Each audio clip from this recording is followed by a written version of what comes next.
Welcome to the Aspire Career Video Library. This video looks at the government and public sector. The government and public sector is responsible for providing all public services in the UK. These services include education, emergency services, healthcare, housing and the social services. There are also civil servants who work in a range of local, national and international bodies. Civil servants are politically neutral and are responsible for supporting the government in delivering public services, driving policy change and shaping national infrastructure. Listen on to find out what our volunteers who work in the sector had to say.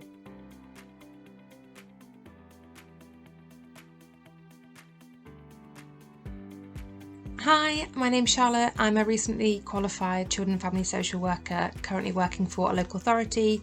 I've just finished a 14-month postgraduate degree with sector social work, and previously to this I have worked for lots of education charities, various different roles, and I have a degree from the University of Birmingham in childhood culture and education studies. My name's Nick Stilianu. I am a data analyst for Great Ormond Street Hospital as part of the NHS. I've done this role for about 2.5 years now, and I studied mathematics at Brighton University. Hi, my name is Deirdre Constantine. I've worked in local and central government for the past 12 years. I'm currently a civil servant working as a programme manager in the Department for Digital, Culture, Media and Sport. I'm working in the digital sector.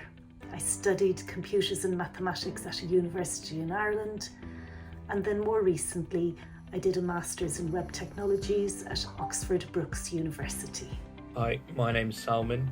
I work at the Local Government Association, which is the central body that supports councils across England and Wales, and I've been in this role for just over 6 months now, and previously I'd studied politics and international relations at the University of York. People working in my sector are civil servants. There are a lot of departments in the civil servants that you can work for, and I work for DCMS, that's the Department for Digital, Culture, Media and Sport. The department has a colloquial name of the Department of Fun, as we look after the culture, media and sports sectors. We looked after arts, heritage and tourism. Examples would be the Cities of Culture programme. We look after the museums, the art galleries, etc.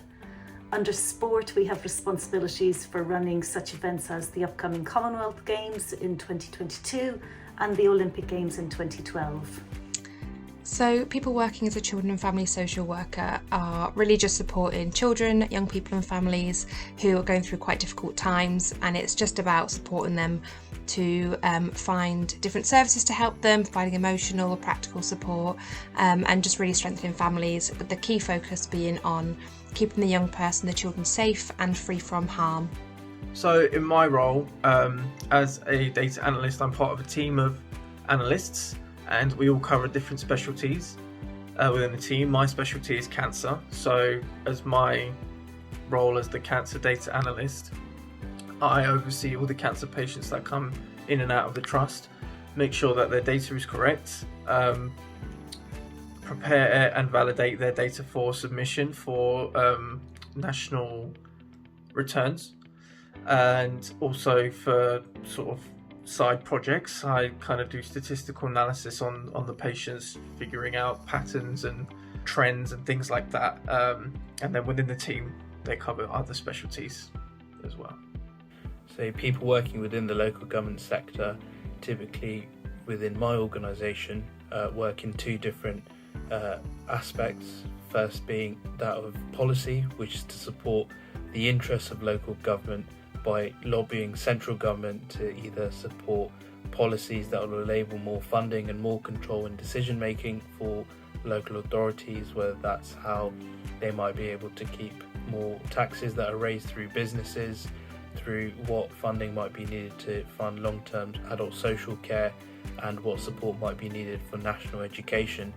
There's also the work that we do on improvement, which is to support councils that might need improvement in particular areas of services that they run, by bringing in expertise that we hold and sharing best practices that other councils might deliver as well.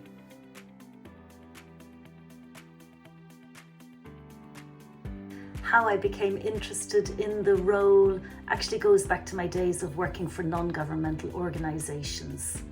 I like working in a role that I feel is adding value to society. My background from university is computing, so I had to find a role that allowed me to combine my management skills and my technical background.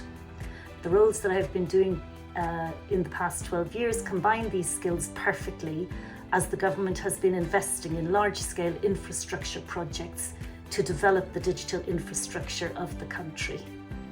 I was first interested in my role through the fact that I was very much keen to work with the public and see the kind of tangible change that can be made to both communities and individuals, and I think there'd been a previous awareness from my side as to how much work local authorities do, aside from what might be seen from the residents' perspective, but also the opportunity to work at the interface between local government and central government in terms of lobbying policy lines across different themes, whether that's about economic development and devolution or finance. I thought were quite interesting, and also would give good insight in terms of different communities and stakeholders that central government and local government both work with for my own personal development. So what first interested me in this role was the fact that it was for the NHS and it was for Great Ormond Street Hospital. I knew that I wanted to work for the NHS just because I am a person that prefers to work in an organisation that helps everyone. Particularly Great Ormond Street I thought was quite interesting just because it's such a world-renowned hospital. And I thought I just wanted to be a part of that organisation that does such great work for sick paediatric patients, and it's a great organisation to be a part of. So I wanted to be a social worker, quite cliche, but because I wanted to help people. I wanted to make real difference in families and children's lives. I wanted to work with the whole family unit, not just one individual person, and I wanted to be part of that journey with families as well. Done a lot of work in the past where it's about providing pastoral support to young people, and I've really enjoyed that. But what I really love is being part of the challenging times, being kind of really integrated into families and supporting them through the good times and the bad times, and making sure they've got that support around them for long-term positive change as well. And social work is a challenging role, keeps you on your toes for sure, but it's really rewarding, and that's just something that I love about that as well.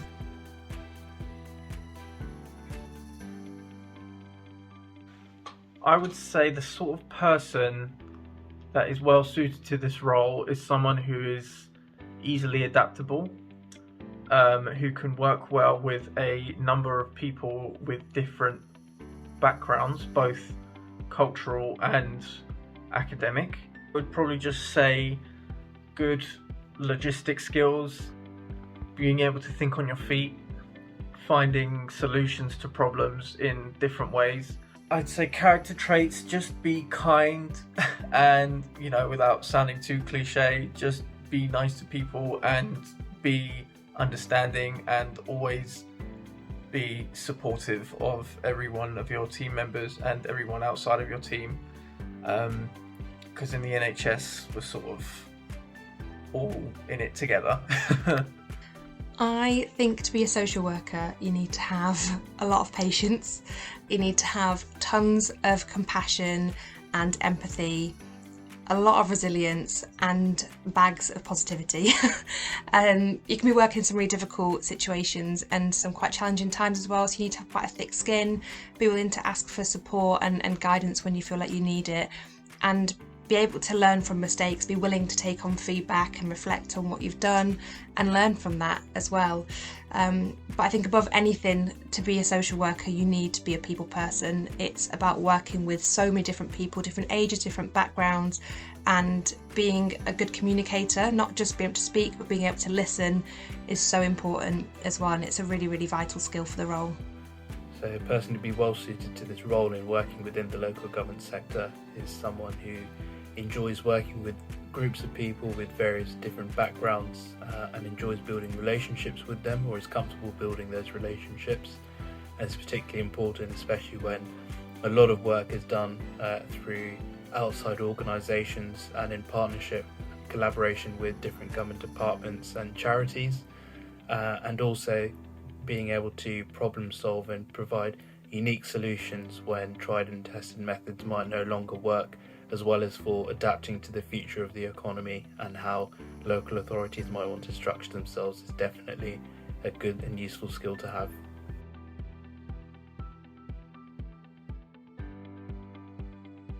There are a number of opportunities available to help you develop these skills, one of which could be working in a voluntary capacity within your school by volunteering to run and organise clubs, or even through your school council where you have the opportunity to develop the collaborative skills with other school counsellors and of course school staff in decision making, but also outside of your school through volunteering with a charity that addresses local issues, but also through an opportunity that a council might offer through the form of a youth council, and that also gives you the unique opportunity to work with other council officers and councillors. And in terms of addressing some of the challenges that face the sector more nationally as well as locally, looking at some of the research that's produced by the Local Government Association is definitely a good place to start, whether those are on issues such as the environment or finance, but also through the reports produced by the Ministries of Housing, Communities and Local Government.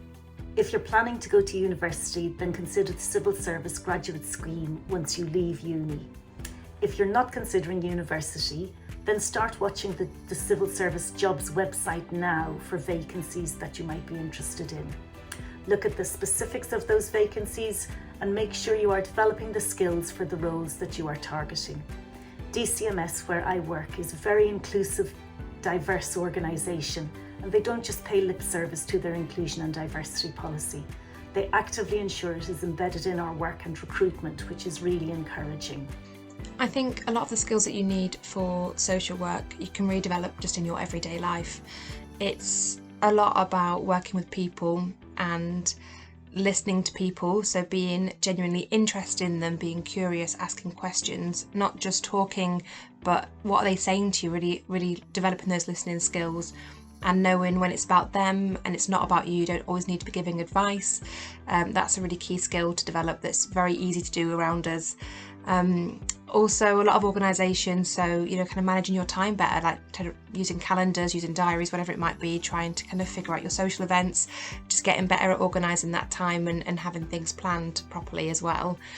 And you can also do things like volunteer at a charity, find out what it is that really motivates you, what it is that you're really interested in, because if you're in an area that you really love, that's what will drive you every day, that's what's going to kind of keep you going, and you'll develop those skills naturally just through taking on a role like that as well.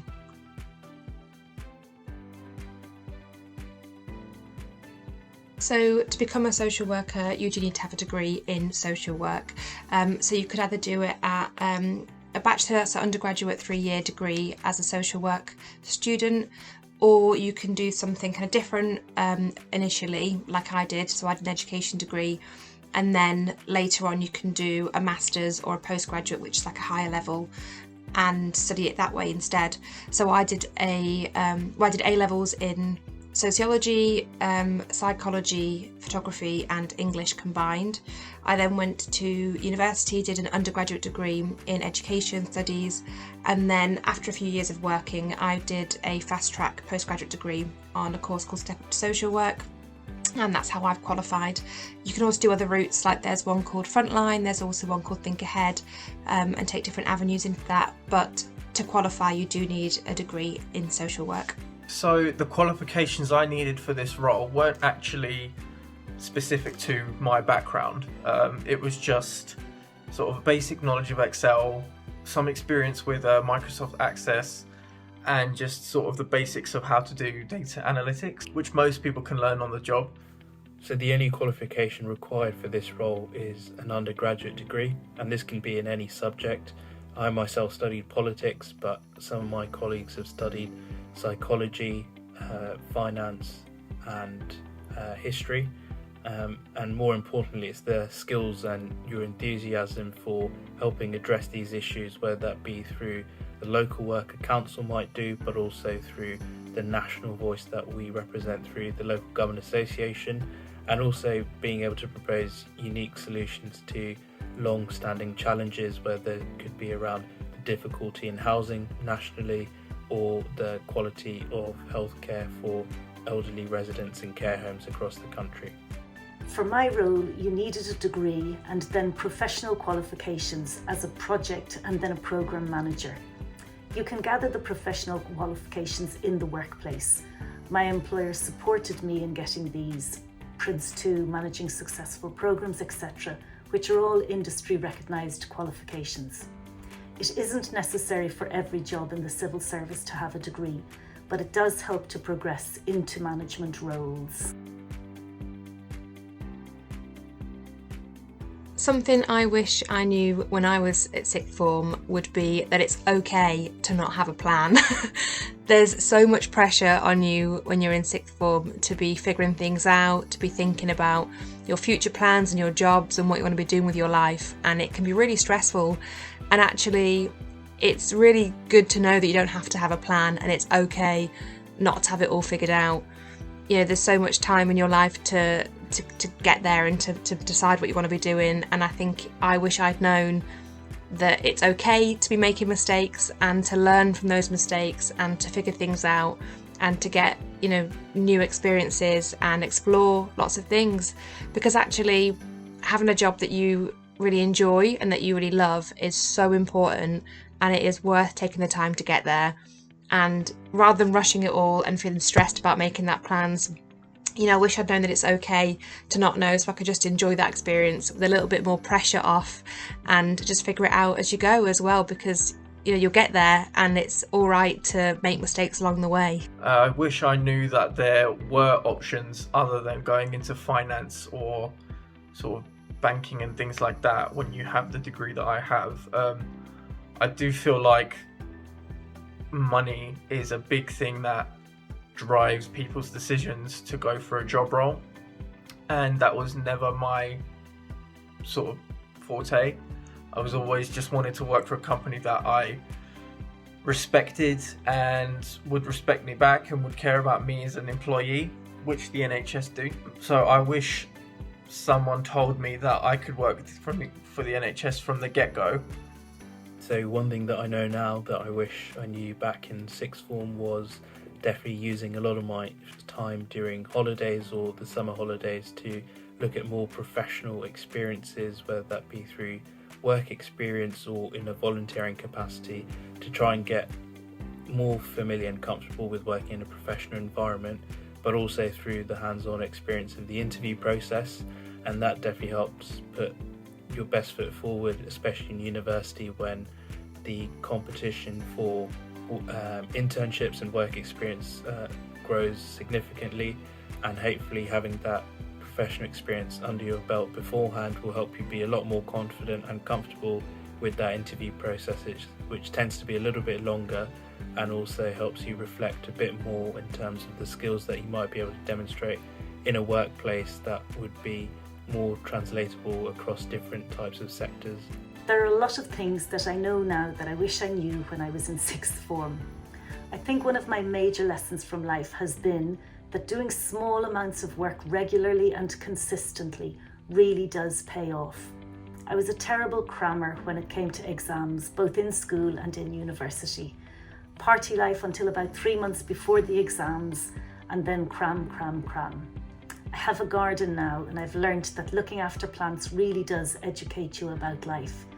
If you tend them regularly with water and plant food, then they flourish and grow into beautiful plants.